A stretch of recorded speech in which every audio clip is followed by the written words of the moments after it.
Are there any questions on cards?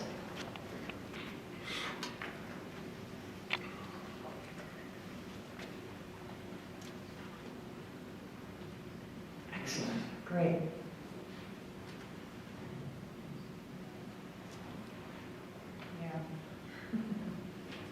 Okay.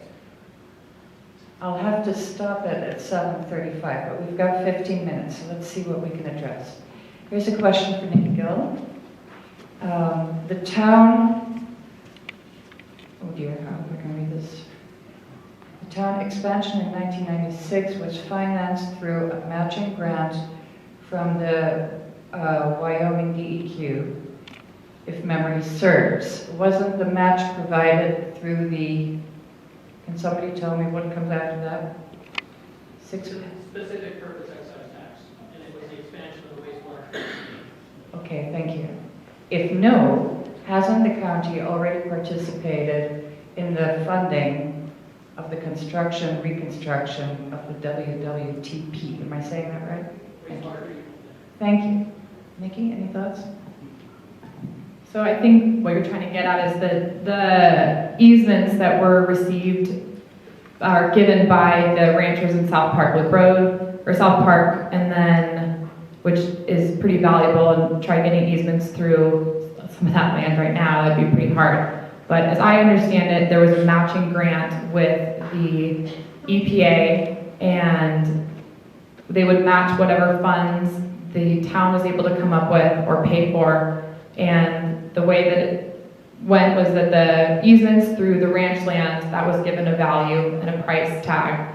And then the land that was donated by the Van Gontards was given another price tag. And then the EPA matched that and was able to build that facility with the matched funds and the value of the easements and the donated land. So that's, I think, hoping to clarify. I have a question here that's not directed to anyone. So I'm going to read the question, and then whoever wrote it, tell me who you'd like to hear answer it. The dikes along the Snake River have cut off, to a large extent, water in the riparian, I can't read that word, area, I think, on both the east and west side of the river. Would you be in support of efforts in the county to bring water to some of that riparian land? Whose question was that? Would you like to hear anyone specifically answer? No, just county commissioners. County commissioners. Okay, county commissioners, any thoughts? I think without risking increasing any flood danger, I think we could potentially work with some of the local landowners along the river and try to maybe put in some more inlets or streams to go back into some of that riparian land. So yes, I'd be interested in exploring that if that were something that weren't going to endanger the public. Thank you, Mr. Stair, former teacher. My family is a landowner, one of those landowners along the dike, along the river, and we do use it for our cattle in the summer and kind of in the shoulder seasons. And we do have a lot of water throughout there, and we do flood irrigate. So we do bring a lot of water throughout that area and that land, and it actually does really help. It helps the streams, the fisheries, and I think, working, like what Greg said, working with the landowners, we want that land to be healthy, and not just for, our own recreation, but the wildlife that's down there. We love it. It's fun to have, and it's an important part of Jackson. So yes, I would like to see, more collaboration with landowners and help them help the land, because most of them are willing to do the work as long as they have the help and also the education and support from other entities. Thank you.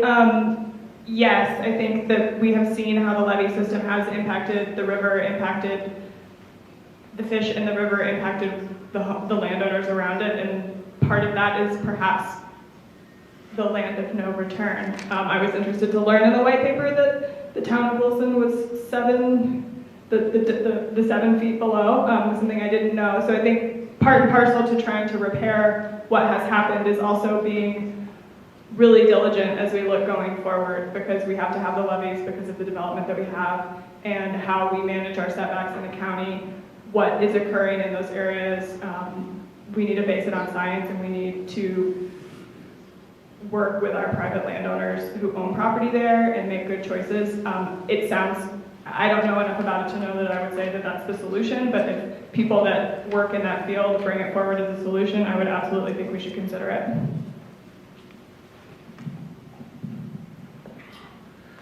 I am absolutely, I think we made a mistake when we did the levees, which was before I got here, actually. I can tell you, not all the levees, but some of it, we definitely made mistakes. I grew up where levees are key to life. And I'll just tell you from experience, once they go up, they rarely come down. And once the Army Corps of Engineers gets involved, it's kind of an ongoing joke where I grew up, but they're right and they're right. And it's hard to take stuff down. And like Natalia said, from the river to Wilson, it slopes down 7 feet west. And I think you're gonna run into rezoning as far as flood zones and stuff. I mean, that could be an issue, so I don't know if that will ever come down. I do think it has affected our habitat, and I do think it's something that would be great to see, but the amount of expertise involved in doing that would be pretty massive. But I'm not opposed to it at all. Thank you. Thank you. Okay, next question. This is for Jim Stanford. Would you be in favor of daylighting Cache Creek? Why or why not? Sorry, what was the verb there? Daylighting. Daylighting, that means bringing it out of the tubes. And yes, I would, where it's practical. Currently, Cache Creek comes out of Cache Creek Canyon, and then it disappears as it flows through town. You see pieces of it surfacing in different parts in residential neighborhoods. A piece of it surfaces behind Persephone Bakery and the old Jedediah's site. And daylighting would mean to bring it out. It's actually in culverts in a lot of places, and I keep an open mind about it. Of course, given land ownership, it's not the easiest thing to do. We've had various proposals that have been discussed over the years where people have said, I'd like to develop this piece of property, and I'd like to take Cache Creek from the tube that's underground and bring it back up and have it percolating, over rocks and have it being an amenity on the property. So I think anytime there's an opportunity to look at that, we should. In general, we have a big infrastructure challenge at the town. It's known as the Cache Creek Tubes Project.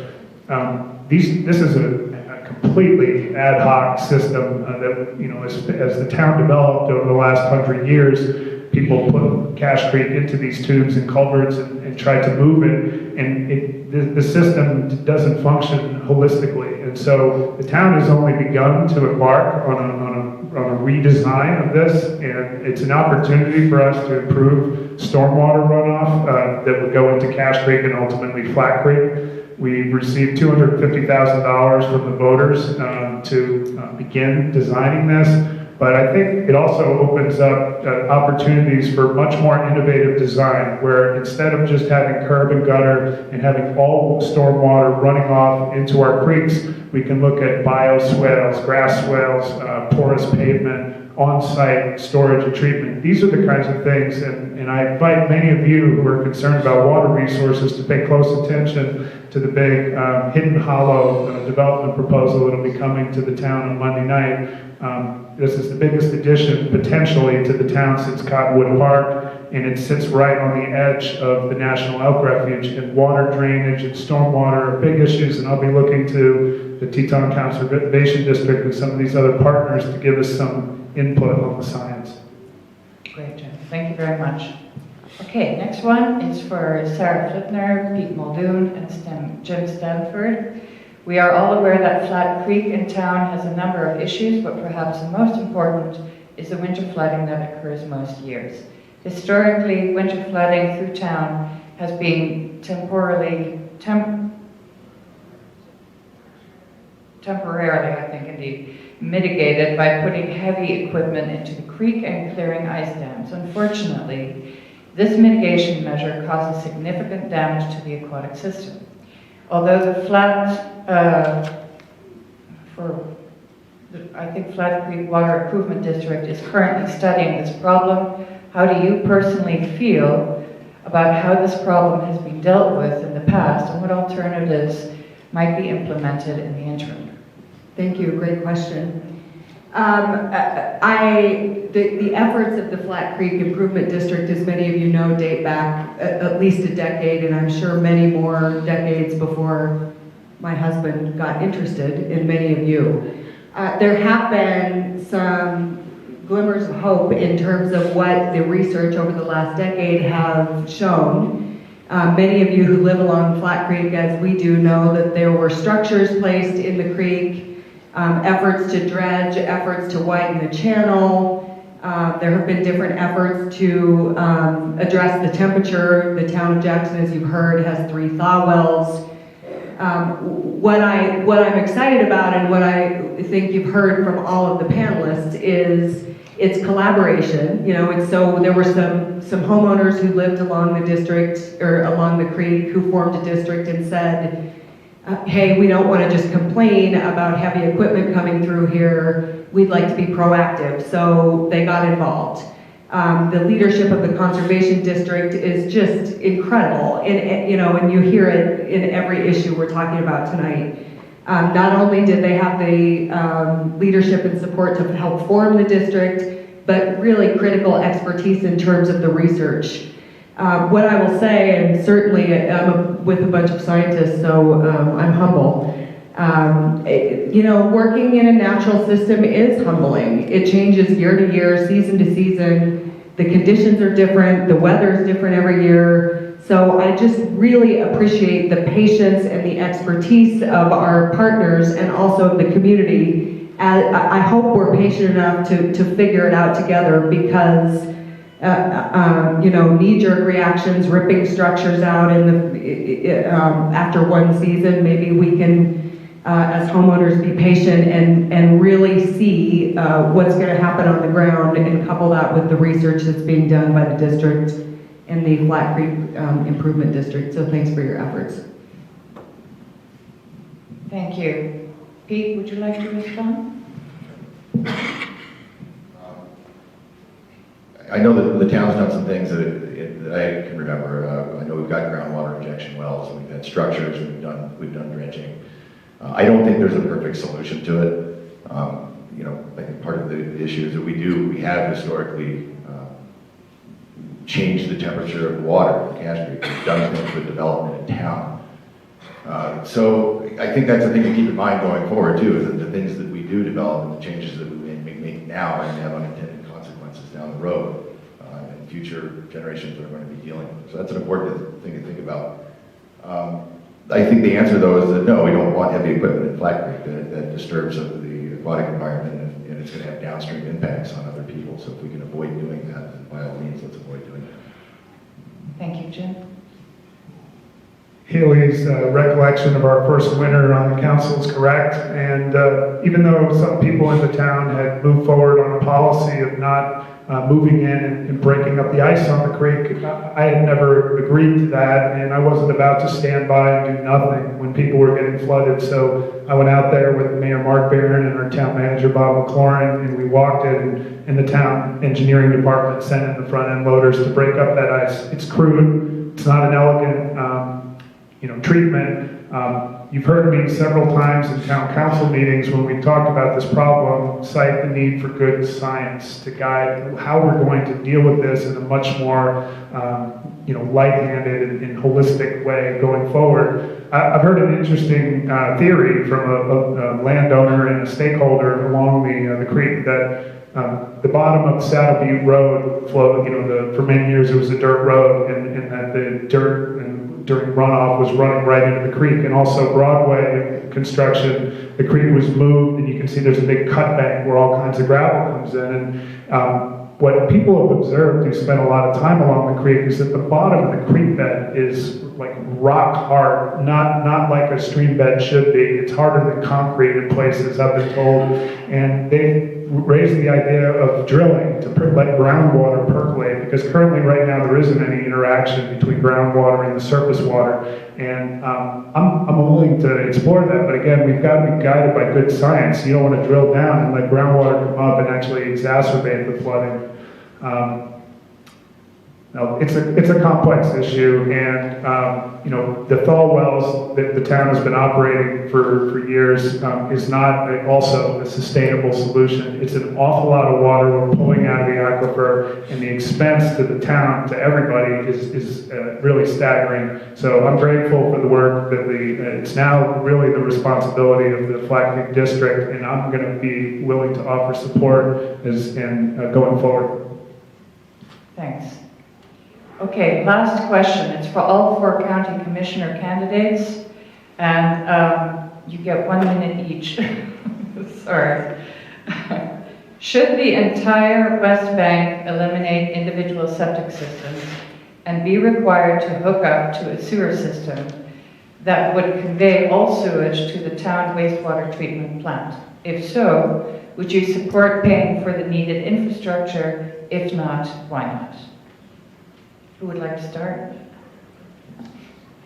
Thank you. I've been thinking about this a lot as I've been getting educated, thanks to the good work of Friends of Fish Creek, and really trying to find solutions for what's happening there, digging into what's going on, doing the studies, finding the information. I do think if we determine that it is the septics that are, if doing that would help solve the problem, I think we should consider it. I think there are more opportunities for how we would fund it than just the county paying for it. So there's opportunities to partner across the board, but we need to make sure that it is going to solve the problem that we think it's going to solve. And so I am eager to continue learning about this and working on it, and cannot commend Friends of Fish Creek enough for diving in and working on it, and trying to do it in a way that really takes a nuanced approach to what is a complex issue. And most importantly, I think the work that's happening there and how the county might be involved in it, I'm excited about the possibility of doing that and having it be a model for addressing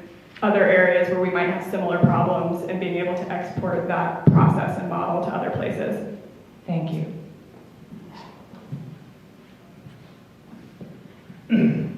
Yes, I definitely support that the county looks into the ways that we're going to get people off of individual septic systems and onto a larger sewage system. I think that there's a couple things the county could look at. Number one, we could look at building something into the LDRs where you either incentivize already current septic systems, or you build into the LDRs that if it's new construction, they just have to be onto the septic system.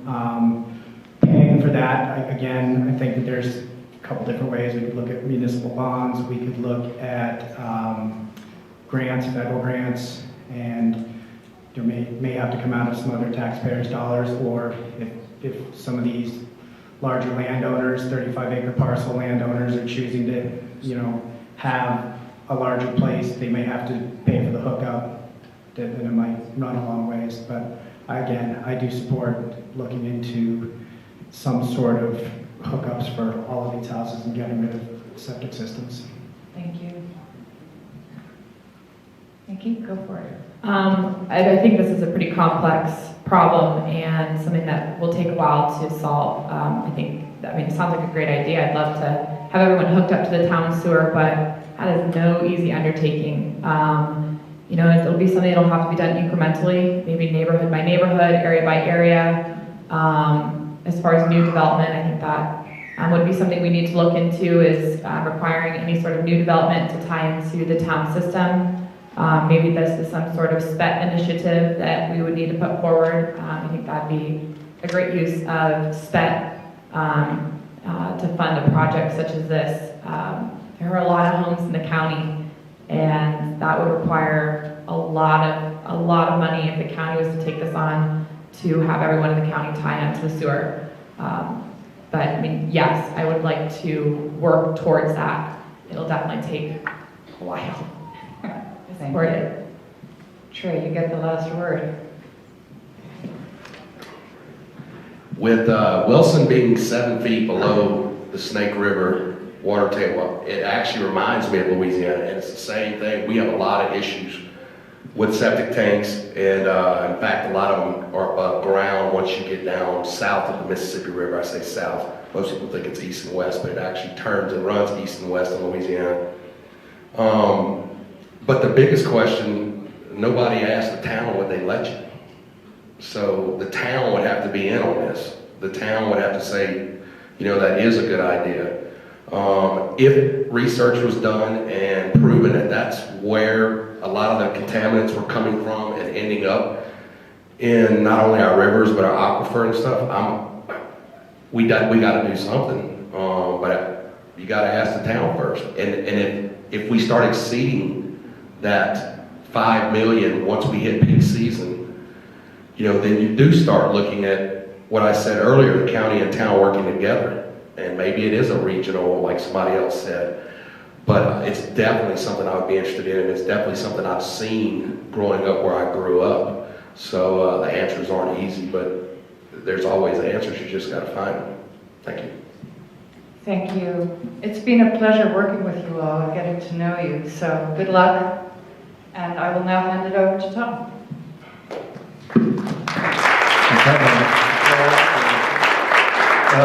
We schedule this from 6 to 8, and we have the room available. I want to encourage you on a couple of points.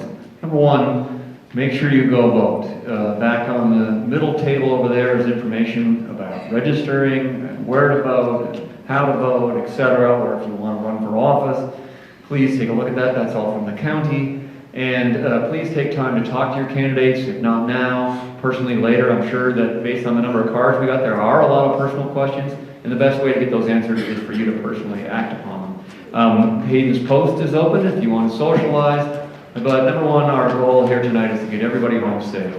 So please go back to your families and enjoy the rest of your evening. And thanks for dedicating it to natural resources here and taking part in the stewardship.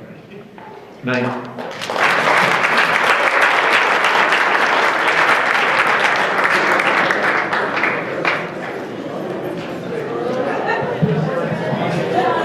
The sponsoring organizations also have their tables set up in the back if you want any information on any particular organization.